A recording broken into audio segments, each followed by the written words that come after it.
Hello everyone.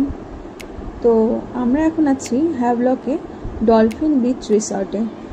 আর সকাল সকাল উঠে পড়েছি সানরাইজ দেখব বলে।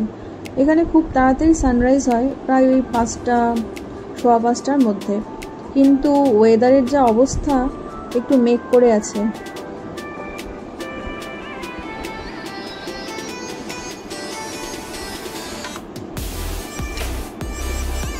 সানরাইজটা মনে হয় আর দেখা যাবে না।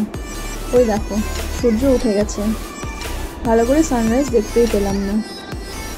আমরা একটু পরে ব্রেকফাস্ট করে বেরিয়ে যাব হ্যাভলক থেকে নীল আইল্যান্ডের উদ্দেশ্যে।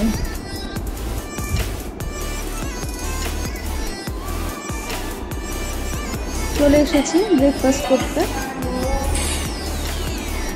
আমার সাউথ ইন্ডিয়ান ব্রেকফাস্ট খুব ভালো লাগে, তাই আজকে আবার নিয়ে নিয়েছি ওই দেখো ইডলি, সাম্বার, আর তার সঙ্গে নিয়েছি আলু পরোটা আর কলা। Good morning everyone. তো আজকে আমরা আছি এখন হ্যাভলকে, আর এখান থেকে আমরা এখন বেরিয়ে যাব হচ্ছে নীল আইল্যান্ডে। আমাদের ফেরি আছে একটু পরে, দেখা হচ্ছে নীল আইল্যান্ডে গিয়ে। বেরিয়ে পড়লাম আমরা। অটোকে বলা ছিল এই অটো আমাদেরকে নামিয়ে দেবে জেটিতে। এখান থেকে টিকিট চেক ইন করে আমরা আমাদের ক্রুজের কাছে চলে যাব।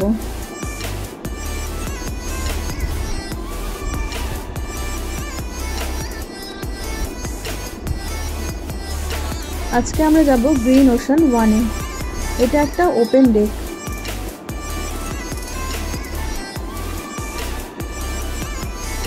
লাগেজ জমা দিয়ে আমরা উঠে পড়েছি ক্রুজে। আর কিছুক্ষণ যাওয়ার পরেই গেটটা খুলে দিল আর আমরা সবাই বাইরে বেরিয়ে আসলাম। আর বাইরে বেরিয়ে এসে এত মজা লাগছিল যে কি বলবো। চারিদিকে দেখো শুধু জল আর জল, আর মাঝখানে আমাদের ক্রুজটি চলছে। অসাধারণ লাগছিল দেখতে। আমরা উপরে উঠে আসলাম। শুনেছি যে এখানে নাকি গান চালিয়ে দেয় আর তারপর সবাই নাচানাচি করে। কেউই আর ভেতরে বসে নেই। দেখো সবাই বাইরে বেরিয়ে এসেছে আর সমুদ্রকে উপভোগ করছে। এটাই গ্রিন ওশান 1-এর মজা। আমরা নীল আইল্যান্ড থেকে আবার পোর্ট ব্লেয়ারে ফিরে যাব, সেদিনও এই ক্রুজেই যাব। আর এইদিকে দেখো গান চালিয়ে দিল, আর সকলের মতো আমিও নাচতে শুরু করে দিলাম।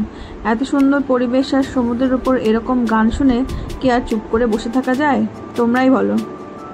তো খুব আনন্দ হচ্ছিল সবাই মিলে এরকম নাচানাচি করতে।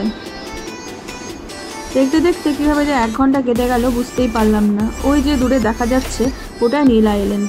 তো আমরা নেমে পড়লাম আর লাগেজ কালেক্ট করে নিয়ে চললাম আমাদের রিসর্টের উদ্দেশ্যে। আর নীল আইল্যান্ডের জলটা দেখো কি সুন্দর, সত্যি অপূর্ব লাগছে দেখতে। নীল আইল্যান্ডে স্কুবা খুব ভালো হয়, কারণ জল খুব ক্লিয়ার। কিন্তু দুঃখের বিষয়, এখানে কয়েকদিন আগেই কুমির দেখা গেছে, তাই আর স্কুবা তো দূরের কথা, জলে নেমে স্নান করাও হয়তো যাবে না। তো বাইরে থেকে অটো নিয়ে আমরা চলে আসলাম আমাদের রিসর্টে। আমরা উঠেছিলাম ট্যাঙ্গো বিচ রিসর্ট। এখানে এসে নাম এন্ট্রি করে আমরা রুমের জন্য অপেক্ষা করছিলাম।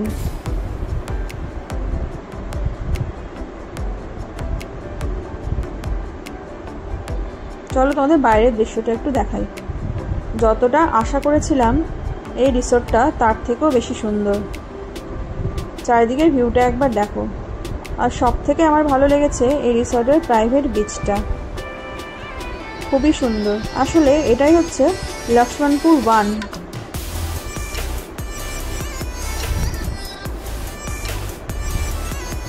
লক্ষ্মণপুর 1-এর কাছে এই রিসর্টটা আছে আমাদের।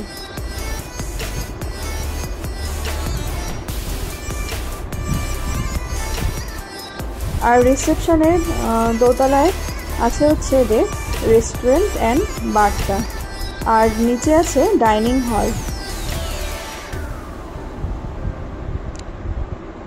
জায়গাটা এতটা সুন্দর, বিচটা, মানে আমার তো এখান থেকে উঠতেই ইচ্ছা করছিল না একদম। হোটেলে ঢুকে আমি তো এখান থেকে আর উঠিনি, একদম বসেছিলাম। মনে হচ্ছিল না যে এখান থেকে উঠে গিয়ে রুমে গিয়ে বসি।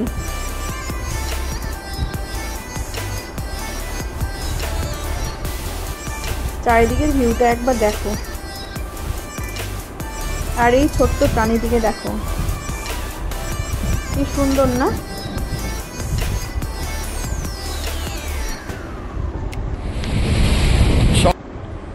চলো এবার তোমাদেরকে রুমটা দেখাই।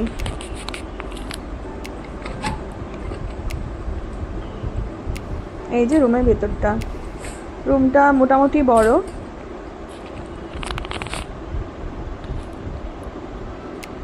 এসি আছে রুমে। আসলে এখানকার প্রতিটা রিসর্টের এসি থাকবেই, কারণ বাইরে এত গরম।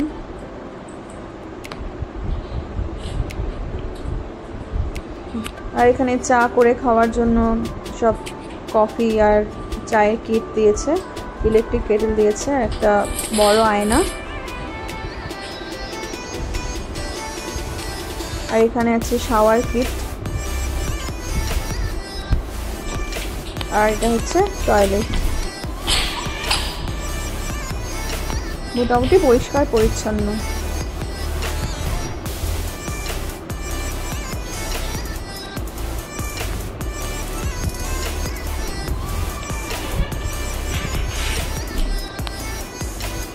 রুমটা বেশ ভালোই আছে। আর এদিকে আমার মেয়েকে দেখো, সুইমিং পুল পেয়ে জলে নেমে পড়েছে সাঁতার কাটতে। এবার আমরা খেতে চলে এসেছি। এই রেস্টুরেন্টটা আমাদের রিসর্টের ঠিক উল্টো দিকে, যেখান থেকে আমরা স্কুটি নিয়েছি সেখানে।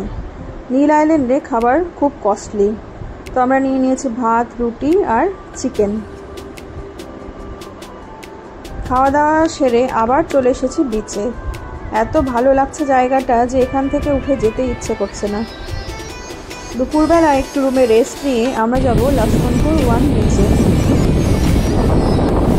আর এত সুন্দর হাওয়া দিচ্ছে কি বলবো। রিসর্টের চারিদিকটা কি সুন্দর লাগছে দেখতে। চারিদিকে বড় বড় নারকেল গাছ, আর সামনে এত সুন্দর বিচ। আর এগুলো সামনের ভিউ রুম। তো এখন স্কুটি নিয়ে বেরিয়ে পড়েছি আমরা লক্ষ্মণপুর 1-এর দিকে। এটা একটা সানসেট পয়েন্ট, আর যাওয়ার রাস্তাটা কি সুন্দর। নীল আইল্যান্ড খুব ছোট্ট একটা জায়গা, আর খুব তাড়াতাড়ি পৌঁছে গেলাম। স্কুটিটাকে পার্কিং করে আমরা চললাম বিচের উদ্দেশ্যে। আর এখানে একটা ছোট্ট মার্কেট মতন আছে। বিচ থেকে ফিরে যাওয়ার সময় ঢুকবো এই মার্কেটটাতে। তো আমরা বিচের দিকে চললাম, আর চারদিকে দেখো কত মানুষ। বেশ সুন্দর এই লক্ষ্মণপুর 1 বিচটা।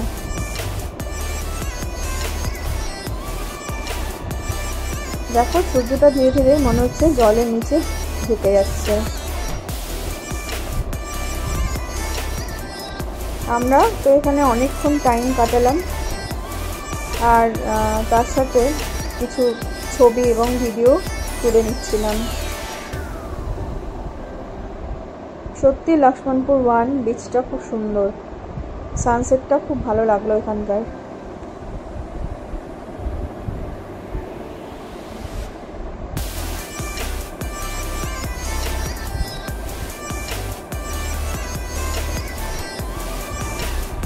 তো মার্কেটটাতে ঢুকলাম, দেখি বাড়ির জন্য যদি কোনো জিনিস কিনে নিয়ে যেতে পারি এখান থেকে। বেশ সুন্দর লাগছিল সব কিছু দেখতে। আর এই দোকানটাতে বেশ সুন্দর পাকোড়া পাওয়া যাচ্ছিল, তো আমরা এখান থেকে পাকোড়া নিয়ে নিয়েছি। এই যে পাকোড়া, তার সঙ্গে সস দিয়েছে, আর একটা কোল্ড ড্রিঙ্কস নিয়ে নিয়েছি। আর এইদিকে দেখো কত রকমের সামুদ্রিক মাছ। এখান থেকে মাছ নিয়ে তারপরে এরা এখানে বললে তন্দুরি করে দেয়, ফিশ তন্দুরি। এই যে দেখো এখানে তন্দুরি হচ্ছে। তো রাতে ডিনার করে আমরা এখন আমাদের রুমে ফিরে যাচ্ছি। বেশ সুন্দর কাটলো আজকে নীল আইল্যান্ডে। আমরা নীল আইল্যান্ডে 2 দিন থাকবো। তো ভিডিওটা আজকে এখানেই শেষ করছি। দেখা হচ্ছে পরবর্তী ভিডিওতে। ততক্ষণের জন্য সবাইকে বাই।